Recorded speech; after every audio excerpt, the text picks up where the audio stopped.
to Still Surviving and Walking in Your Purpose. I'm your host, Gigi Blackshear. Victory is the ability to win. Our guest has an amazing story of not being a victim, but of walking in victory. Please welcome to our show, Shanna Carter.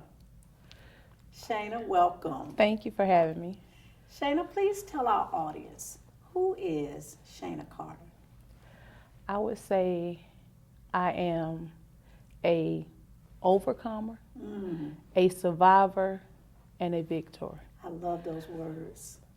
Because you go from overcoming some situations to surviving those situations, and then you can walk in your victory.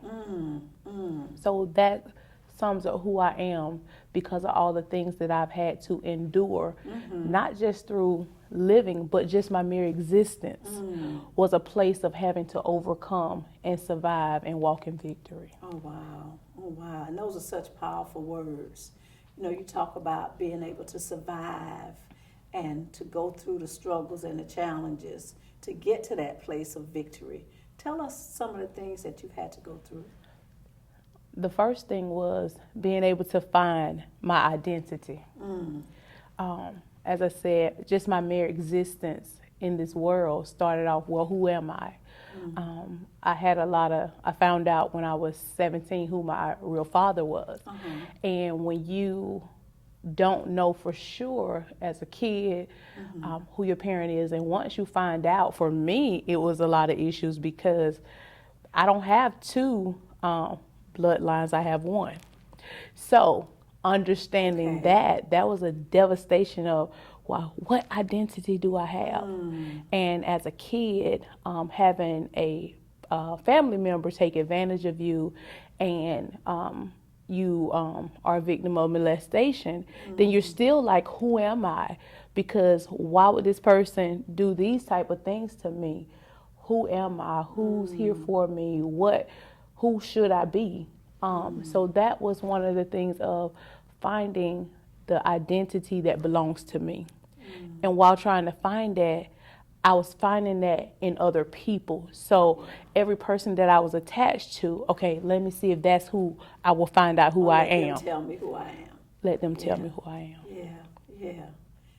At what age were you when you were kind of going through some of these things? Started off with the molestation. I was 10, and just the feeling of when you go to that family member house, and it was the house that we always had to go to. Right. So when you're getting ready to go there, the anticipation of what you know is about to incur every single time that you go there, and it's like, well, what do I do? And it causes so much emotion on the inside of you. And not emotions of feeling good until you get to a place of just being numb. So that started at 10, and then just all through high school, the different things that happened with finding out who my real dad was at 17. And it didn't happen just because it was a sit-down conversation with my mom. It was in a place of where we were angry with each other, and it just came out. Oh, boy. So I literally thought that day that I was just going to die inside. There was no more of me, because now really, who am I? And then having to deal with a lot of domestic violence because that person was good in the beginning. And they say, oh, all things have a honeymoon period. So that person became my God. That person caused a lot of pain and issues. So dealing with all of those things. How were you able to move beyond some of those hurtful things? I would say the first step was when the person, like my ex-husband, with a lot of domestic violence, it was about 6 years. The first way of escape was he went to jail in a whole nother state. Because it took that much. It took that. Yeah. Even though he wasn't in the house toward the end of the domestic violence, because sometimes people don't understand that the person doesn't have to be present, and the cycle continues. That control is still there. It's still there because we had a kid. And so the manipulation with our child, it carried on over to with him not even being there. So once he left and got arrested somewhere else, and it took a year for him to be incarcerated, that was the first step at being free. Move forward. And the next month, just went to church with my mom. She was in a place of being excited about the Lord. I wasn't one that grew up in church. Even though my whole family went to church, I always asked God, well, why didn't I go to church? Why did no one make me go? But he gave me revelation of why. But seeing her excited about God that I was praying to, because I know my grandma believed in him. And then I gave my life to the Lord the second time I went to church. Wow. And it was there. It wasn't. God has a timetable. He has a timetable. It's not our timetable. Yes. And you said you didn't go when everybody else was going, and perhaps that was because it wasn't time. It wasn't time. God works in his own time, and he moves as he sees fit. So maybe at that point you were not ready yet, you know. And then with all the things that he has me to do now, because I said, well, God, why am I going through so much? And he said, well, I said, why am I going through 11 different things? He said, because I want you to help 11 type of people. Come on now. And so because I didn't grow up in church, I didn't get all of the things that happened just in church. So I wasn't tainted by all of those things that happened. So he was giving me a clear vision of what ministry was. Ministry. And not just church. And not church. So not just religion, but relationship. Relationship. And that's so powerful. You know, God reveals himself to us lots of times through the trials and tribulations. You know, when we're going through things, it's in those times that we can draw closer to him. And he can reveal himself to us apart from the religious trappings. So it's powerful that you did not have that same journey as everybody else, but you still found your way to him. And that is so powerful because it's that faith, and I've heard it over and over again, that has carried us through some of the trials and the tribulation. So what would you say to someone that may be dealing with, you talked about domestic violence, you talked about not knowing who your father is, you talked about a lot of issues. What would you say to someone that may be dealing with some of those same types of issues? The first thing I would say is, for me, because I was trying to find me, but in the process, finding God so he could reveal the true me. And so a lot of times that's why we go through those things, because we really have not defined who we are as a person, or we haven't sought out for God to show us who we are. That would be my first thing for anybody. And once you do that, then you're able to move forward. Because we can move forward and not have a relationship with God. But what I've found is, though, we create a domino effect of having to start over again. And what we don't want to do when we're walking in purpose, we don't want to have to keep starting over again. Have to keep starting over. So I would say the first thing is finding your true identity and finding that in God. Finding it in him. And once you do that, you can move forward. And I say keep pressing, because as I said, the overcomer survival, those things continuously happen. It's a journey. So through situations, you got to become an overcomer again. Then you got to be a survivor again. So the process is still there, continues through every situation, and then you walk in victory in that. So as you walk in victory in every single thing, then you have a victorious life. So powerful. I love that. As you gain victory in each area, then you have a victorious life. That is so powerful. Shanna, thank you so much for sharing your story with us. Next, we're going to hear some more from Shanna Carter in just a moment. You've been hearing a lot about Everest lately, but you probably haven't heard this. We're now not-for-profit, which means we're driven by a different set of numbers. We're driven by the number of skills learned, the number of resumes written, spell-checked, and sent, the number of interviews, of doors opened, and happy phone calls received, and the number of places you can go from here. At Everest, our priority is making sure our graduates leave with the skills and confidence they need to launch their careers. Begin your future at everest.edu. What is going on, champions? I am Brandon Sugar, the owner and founder of Sugar Unlimited, and at Sugar Unlimited, we use our graphic design expertise to help build your brand and digital presence. I served in the United States Army for 6 years and deployed to Afghanistan and Iraq, and so we look forward to giving you direction through connection. If this is you, kindly contact us at 931-220-5685 or kindly log on to brandonsugar.com. We are back with Shanna Carter. Shanna, tell us what's next for you. Wow, a lot of things have happened recently. First of all, I was able to write a book. The book is called Transparent Mask, Finding the God in Me While Trying to Find Me. Wow, transparent mask? Mask. Oh, wow. So while I was looking and searching for me, I found him inside of me. And the anointing of God is always there. Is it can't be hidden. So that's why I came up with the transparent mask. I was using masks to hide all the things that I was going through, but it was evident to him, and it was evident to those that had an anointing on their life to see the good in me. Yes. So I couldn't hide behind the mask. Yes. The second book that I have out is called A Mother's Cry, How to Stand When the Enemy is Trying to Steal Your Child. And I go detail, it's like a workbook for parents, because people didn't understand when you have domestic violence and you have a person that has a lot of manipulation, sometimes they use your children. And that's what happened in our life. But then when he left, I still had to deal with everything. And what I found is that the more I served God, the more the enemy was attacking through my child. But I give parents the tools of how to still stand. And standing doesn't just mean, okay, I'm going to just serve God. How not to give up on your child. How to have a relationship with God. All of those things are part of standing. And not throwing in the towel. Forgiving yourself. So that's a workbook for parents. And then I also have a youth organization called Crumping for Success.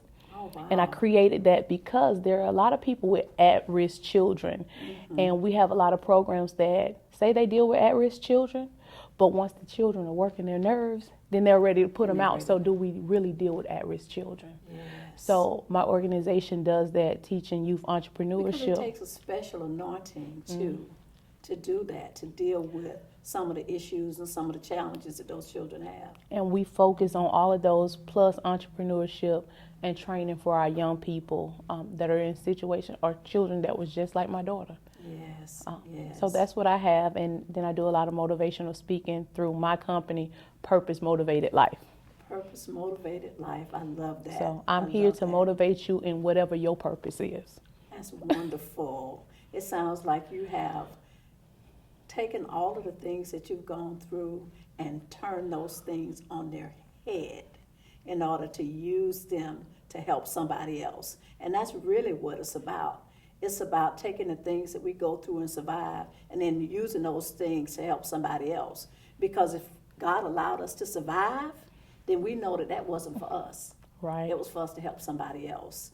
And the way that you have managed to take all of those hurtful things, those painful things, and use them to be a blessing to others, and especially to children. We know that it is so necessary that we reach our children, because we can look around us and see chaos and see just lost generations of children that are in desperate need of help. So it's such a blessing that you've created programs to help those children. Shanna, thank you so much for sharing your story with us. I know that even though the things that you went through were painful and at times devastating to you and to your life, I know that by sharing your story, you are going to help someone else. So thank you so much for being on our show.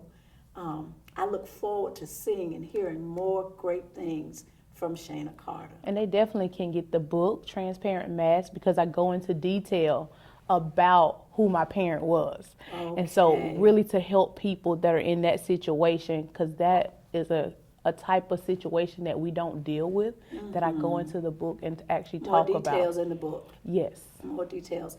Where can you get the book? Can you get it on Amazon? It'll be Amazon, Barnes & Noble, Lulu.com. Okay. They can go and find the book in those different Wonderful. locations. So make sure you get Shanna's book. I'm sure it has some great information in it, and I'm sure it's going to help someone. Shanna, thank you so much. Thank you for having me. Next, we're going to hear from Dr. Mia Wilson with some additional resources. Hi, are you looking for quality-based services? Quality-based community services, what does that mean? Benefit support, housing assistance, food assistance, clothing, and a host of other human services that are out there in the community. Well, at Daniel's Quality Care Services, we provide those same quality care services, but we do it differently. We do it with quality. And if you are in need of any of those services, give us a call at 904-619-2153.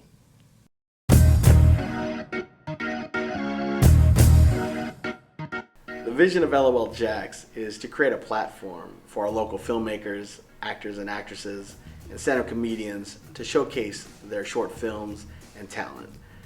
The genre comedy was actually chosen because with all the negativity and everything in the world going on, we wanted to give the audience a chance to laugh, have a good time, and just escape from reality. And we're so excited for LOL Jax. So we chose the name LOL Jax because the LOL stands for Love Our Locals While Laughing Out Loud. And the whole purpose is to involve the people in the community of Jacksonville as a way of honoring and celebrating our hometown. We just really want to do our part by keeping Jacksonville on the map in the film community.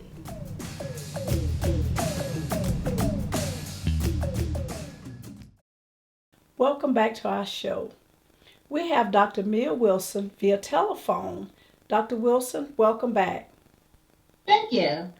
Dr. Wilson, after listening to Shanna's story, we noticed she covered multiple issues in her story, one of which was molestation as a child. And I know that that is a traumatic event to happen to someone. What resources would you recommend for someone that's dealing with those kinds of issues? Thank you.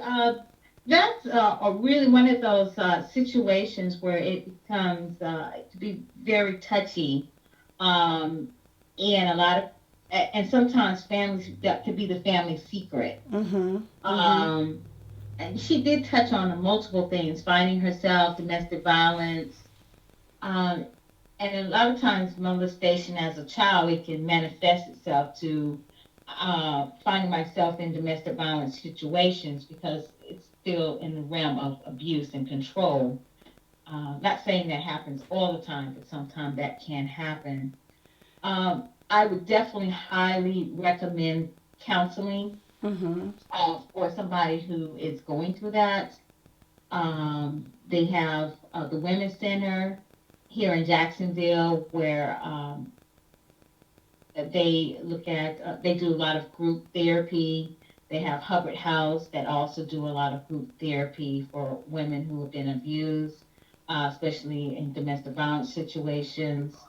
Or you can just do individual counseling, but that's something I would highly recommend as far as resources. And then there's also for people who want more spiritual counseling, there are Christian counseling that could be very beneficial. Dr. Wilson, do you find when you have clients or patients that are dealing with multiple issues, is it more advantageous to go all the way back to the childhood or when that first issue occurred, or do you deal with that person from where they are at that place in time? It depends on the individual, but I like to, my philosophy is if you don't deal with the wound, then it's never going to continue, it won't ever heal. And so I like to go back into the childhood if that's where the unresolved issue is, and that's where the wound is. You know, I don't want to keep putting a Band-Aid over something that needs healing. Right. And going from there, going from the childhood, and then up to here and now. in some individuals, they have a very difficult time, or they may have already resolved it within themselves or with others. And so it just depends on where they are. If they're really uncomfortable, then we'll just start where their comfort level is. Okay. One of the things that Shanna shared was that finding her identity piece. And we know that it is vitally important that we understand who we are in order to get where we're trying to go, in order to move forward. So how would you deal with that person that has identity issues? What would you say to that person? Well, and when somebody is trying to find themselves, she had some really good points that she was speaking of, finding herself spiritually, but also we have what I call is waking your consciousness. And in that is that you are finding out who you are today as a person. Because we are byproducts of our parents. We're not our parents. Right. And so doing that is about building your own confidence and taking some time out to just do some spiritual meditation. Touch bases with your prayer partner. Yeah. Being able to give to others. Well, it is a blessing to know that there is help out there, and that there are resources that you can go to deal with all of those issues. Thank you so much, Dr. Wilson, for sharing those resources with us. We appreciate having you on our show. It was a pleasure. Thank you. Still Surviving and Walking in Your Purpose is a show that deals with issues. And today we've had an opportunity to hear a number of issues, and also hear how that person, even in spite of those issues, was still able to move beyond those things to finding her purpose and her place. There is help. There are resources out there. Still Surviving and Walking in Your Purpose hopes that by hearing these stories, you can find yourself and know that not only can you survive, but that you can also thrive. Thank you for watching our show.